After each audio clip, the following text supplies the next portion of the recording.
Kerry Peterson. I manage the body donor program at the University of Utah School of Medicine. We embarked on this project to reach out to families to thank you for following through with your loved one's donation. We hope to convey the message that your loved one made a marvelous and wonderful contribution to the advancement of medical education and science, and we want you to understand that everybody who has had contact with your loved one honors your loved one and respects that gift.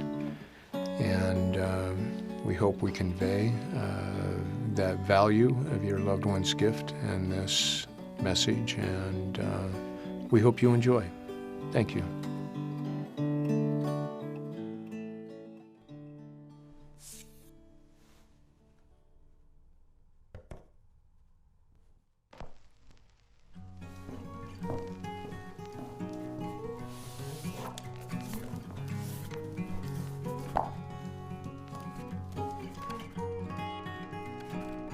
I guess I think of medicine as an art. I think it's all about getting to know the person so you can artistically and creatively come up with the best treatment that is most specific to that individual. So we can tailor whatever they need to healing them and not just say, oh, you have this disease, this is how we treat it. Who is the human being? That is the most important thing. I am Danny Gollum. I'm a second-year med student from New York. I never wanted to go to college and was close to dropping out of high school, so my parents shipped me off to Utah.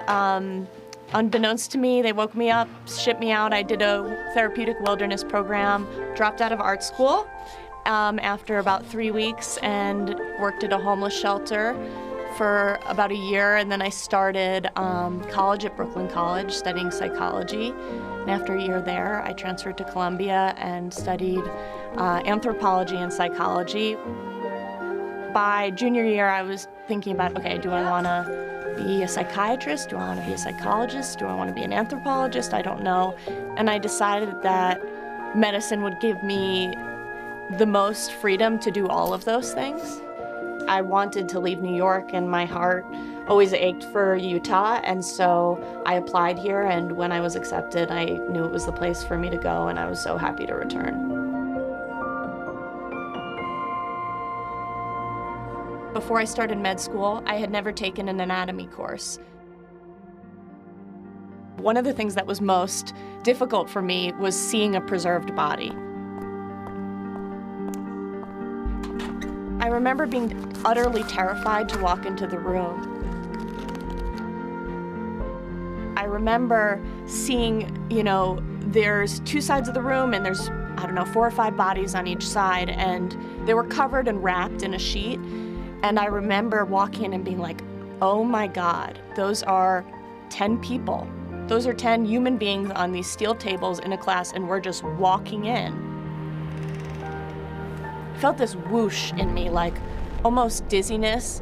I didn't know how to understand the emotions I was feeling. I had trouble looking. I couldn't touch the body at all. One of the hardest things for me about this process was understanding how someone would want to do this with their body after they died. In Jewish culture, we bury the body as fast as possible. There's no preservation. It's like, get it in the ground ASAP. It goes against nature because nature wants you to decompose in the earth. That was hard to reconcile to. I said to myself, you have to figure something out because you're in med school. Most people have taken anatomy class before. They've majored in the sciences. I had none of that. And I was like, I need to get it together. I can't just be scared and operate that way. I have to engage with this. I mean, he gave his body to me and the 3 other guys in my group to learn from so we could become doctors. And that was a gift that was kind of too precious and too big to just say, I don't want to do that. I'll just watch them dissect. I reached out to the head of the lab at the time, Luke Sanders. He was our head TA. I told Luke that it was important to me, I want to respect Dallas's life. I don't want him to be this anonymous body on a table. I felt like the the more I got to know him as a person, like the more I could learn from him. They said, why don't you talk to Kerry? Maybe he has more information about Dallas. I learned how old he was and what he died from and that he was a metallurgist. He said, okay, you know, when you're ready, why don't you put your hand on his body? You don't have to like dissect anything, you don't have to touch his skin, but try it. And so it was little steps like that that connected me to Dallas. The most strange was seeing things like Dallas had one sock on. And it was like, okay, that was the sock that he was wearing when he died. And there's only one. And it's such a unique personal detail. You know, I think he had a Band-Aid on one of his fingers too. And it was like, okay, he had a cut on his finger and he died with that Band-Aid on, and that Band-Aid is still there. Yes, this is a person who lived. You know, this isn't just some static being that exists only for you to dissect them, but they had a life. They had cuts on their finger. They wore socks, you know, they had tattoos, things like that. It was almost like building a relationship in life, you know. And the more I got to go inside of his body and learn different things about his insides, he became a person.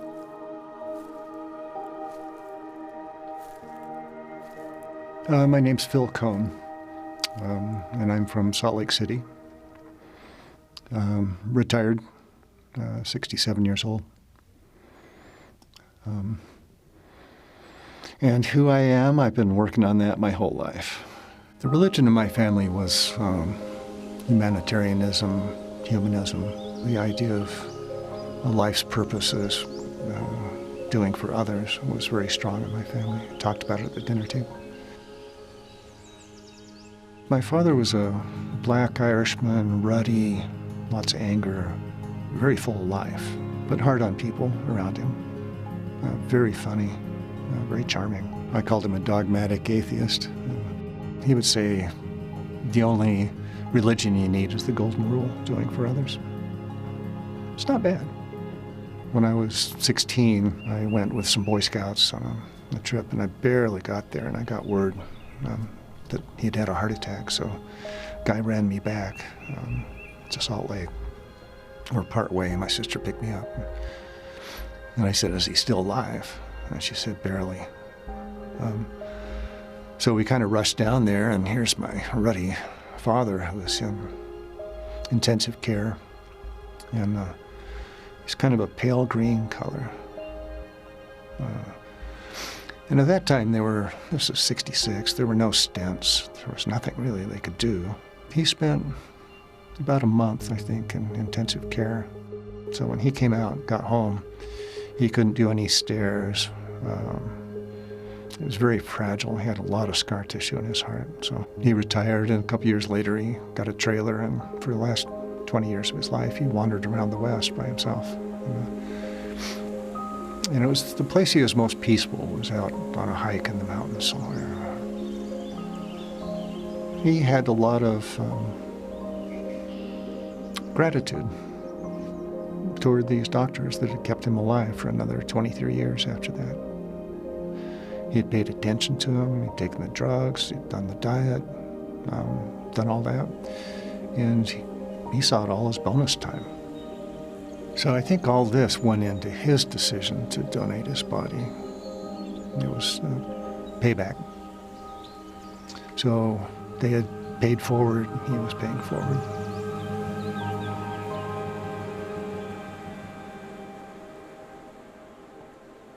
My name is Alex Rodgerson. I work full-time for the Unified Fire Authority as a senior paramedic specialist, and I also work full-time as a flight paramedic for the University of Utah's Air Med as a critical care paramedic. I work around 100 hours a week. I came from a fire and medical family. My mother and father were both flight nurses and flight paramedics. My stepdad worked for the fire department. In my line of work, we interact with patients every day. The consequences of our job are very steep. Without being too melodramatic, there is a thin line with some of our patients. Some of the scariest stuff that I deal with is the fear that we'll get on scene and I won't know what to do. People don't call 911 because they're like, oh, maybe they'll come and do something or maybe not. They're like, we want you here 5 minutes ago when Dad was still breathing. When we do get the critical call, we are expected to perform like we've done it 1,000 times. Everyone's scared. If you go on a medical call and someone's really hurt or really sick, that fear or that scared, you turn into usefulness. You turn that into action. When you're comfortable with what you're doing and you have experience and you have good education, you fall back on that to deliver really good care to people that need it right now. The Cadaver Lab is super important for us. We have airway mannequins. We have big sim mans that have the whole body. It's all a very good simulation, but that only takes you so far. To take that training to the next level, we use the Cadaver program and we use a real person who doesn't get put back in a box, who hasn't been at the fire station for longer than I have. Some of our airway mannequins have more seniority than I do. Our Cadaver Lab class is a 2-day course that gives our combat firefighters, the people that are boots on the ground, the people in the ambulances, the people that are on the fire trucks, a chance to see a real airway, get experience with real human tissue and a real person with a real face.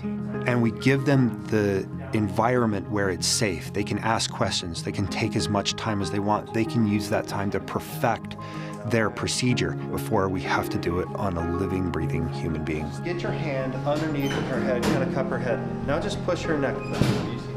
Just push back. So take her entire head and make her look up. And these are things that you can't do on even the best mannequins that we have that can cost upwards of $60,000. Mannequins are made perfect, but people aren't mannequins. People are real. They have anatomical differences. They have lung problems, heart problems. They have bone problems. They slouch. They are tall. They are short. When we go into the Cadaver Lab, I introduce our cadaver as the person. I use their first name. This is John, or this is Carol, and it changes the way we do things. We treat them like they were our patient because they are. You've rolled on a 75-year-old female who had a ground level fall, who's now unconscious and not breathing. What are your next steps? And they go, that's who we're talking about. This is that person. And I tell them, go to work. We've seen an increase in airway success, an increase in critical thinking and problem solving. Our providers are becoming more comfortable with the procedures that they have to do. They pull the trigger on procedures faster. They do the procedures better. Having the hands-on experience to do these things in a safe environment makes all the difference when you actually go out on the road and you have to practice these things on living, breathing people.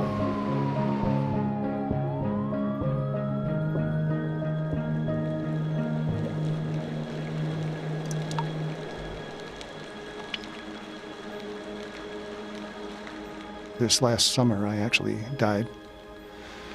Had a heart attack, and they had to bring me back 6 times.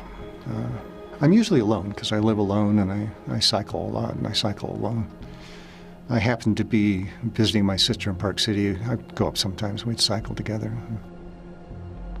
And so we're just standing there, and I went down. She heard something and she turned around and watched the last bit of me hitting the concrete. She thought I was fooling around or something. And then, in a moment, realized that what was going on, and then watched me stop breathing. And she started doing CPR. The fire department showed up, and no heartbeat, no breathing on my own. So they did AED defib on me, shocked me, got my heart going again. And they wailed on down to University Hospital. They pulled me in, and I immediately stopped again. So my heart stopped. So they repeatedly had to defib me to try and get me going. They couldn't get it to stay on. I wasn't there. I kind of vaguely remember being by some mountain lake in my dream I was in, whatever. So finally, what the docs did was they took my temperature down to 94. And that kind of brings in this fight or flight kind of response in the body, and it centralizes what the body's doing. So it brings a lot of attention to the heart. And that actually worked. So they were able to get my heart started, and it stayed started after that. Next, I woke up in a cardio unit with my sister telling me what had happened. But it was all very startling. I mean, I was in good shape. I'd cycle 100 miles a week, and doing my statins, doing the whole thing. So there's really very little damage to my heart. My brain seems pretty good. But it's changed me. It's made it more as if death is right there, and it can actually happen at any moment. It's not theory anymore. It's, oh, my heartbeat was kind of funny right there. Is this it? A lot of what's unimportant falls away. About 5 years ago or so, my sister and her husband and myself filled out paperwork and witnessed each other to sign up for the body donor program. We kind of put it off. And then we bought each other lunch and kind of had a little celebration. And then a few years ago, he died, helped him with the death process. And it was really quite beautiful. After I'm up at my sister's, I'm recovering from a heart attack. And I said, you know, what we did for your husband, what you did for me, I will do for you. I will see you through whatever it takes. Through your death, through chemo, through whatever it takes, I will see you through. You need to say these things, because when you're dying, you are alone. No matter what, all the little machinations you did in your life don't matter anything. There's no one that's going to stand in for you. You can't take anything, not even your body, and it's just you alone. I don't know what happens after we die. I've seen a lot of people go to the other side. I know what people look like when they die. And I know what signs and symptoms they have when they die and what they feel like right before they do. But after we're dead, we don't know what happens. So I want my body to give somebody experience so that my kids someday will live, or my great-grandkids. If they get hurt, they'll have a better shot. My wife will have a better shot if she gets hurt or injured and I can't be there. I would pay it forward to another provider to be able to do a surgical airway on me, to be able to ventilate me, to be able to intubate me so that my body helps someone else, whether it be a resident, an anatomy student, or a paramedic, or they're developing implants, or they're developing technology to help other people.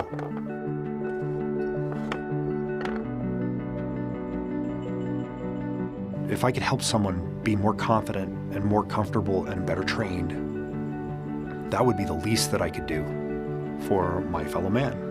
I got into this job to help people, and helping people doesn't stop after I die. For me, it's a little more, it's not so much payback as it is an expression of that selfless giving that I've tried to do in my life. At the end of the day, I think most of our delight in the world is reflected through the joy of others. For people to learn things that will help them to do compassionate activity, yeah, that's a no-brainer for me. One of the deepest fears in every human being is to be forgotten. And one way that Dallas will never be forgotten is that he will influence my practice on every patient I see for the rest of my life. He has a portrait now, you know, and it was the hardest drawing I've ever done in my life. I keep that portrait above my desk where I work, and I look at it and I'm reminded of that experience, and I'm so grateful. I'm just, that's the word I would say over and over again, is I'm just so grateful to Dallas and his family.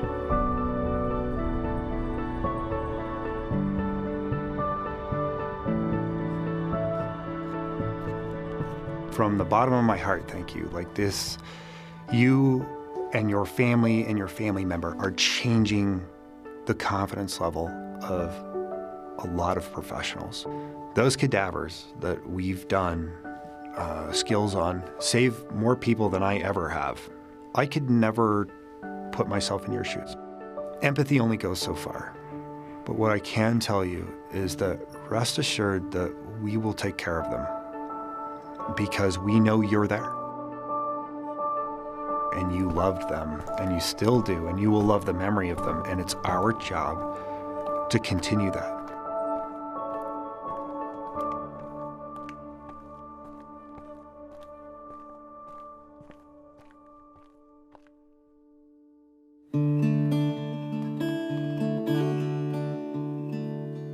We are born one fine day, children of God, on our way.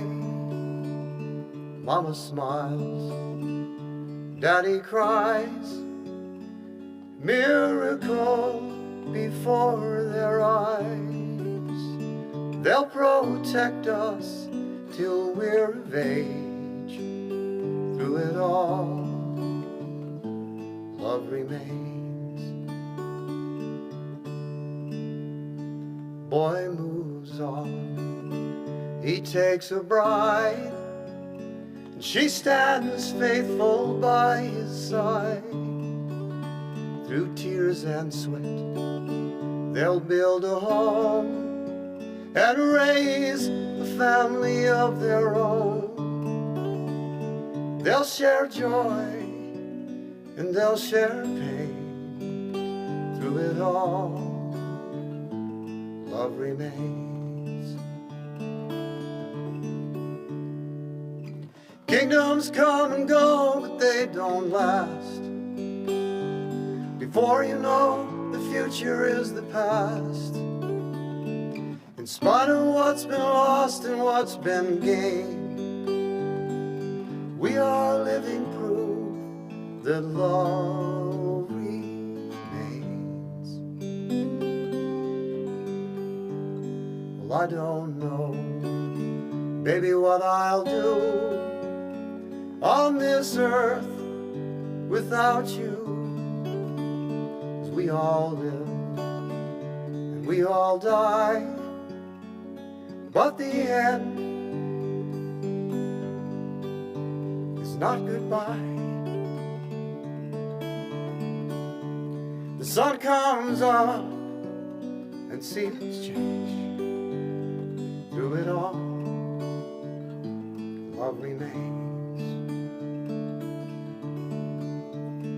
An eternal burning flame. Hope lives on, love remains. We are born one fine day, children of God, on our way.